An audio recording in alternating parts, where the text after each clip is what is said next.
Tao amin'ny polyclinique ny ambulance tonga nentina taty amin'ny ACR dia teny an-dalana efa nanary aina andriamatoaben'ny tanàna ary tonga taty amin'ny ACR tanàna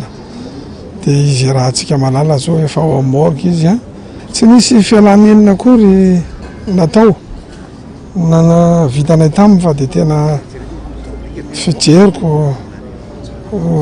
rano fihevitra ihany koa dia hitadiny tena marina izahay fikambanan'ny ben'ny tanàna amin'ny anaran'ny antokotiko Madagasikara dia hitondran'ny raharaha ihany angamba eny anivon'ny fampanoavana ny antony ny ayatsy havanana ary fianakaviany manamanjony tenany mahonena sy mahotsa tanteraka izao zava-misy izao hoy ny Flora Valomanana nanoloana ny vady aman-janaka izay navelany tompoko lahy.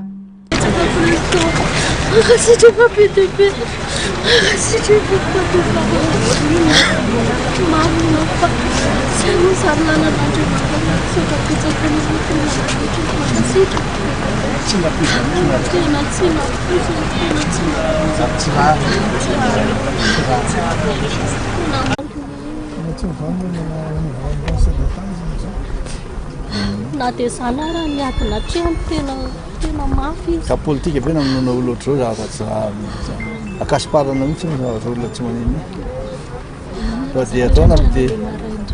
Andriamanitra no tompony ihany mahery nandoa foana izy dia itso amin'ny telo ora tolakandro no ampahery ny ankonany ben'ny tanàna Rakotondrazafy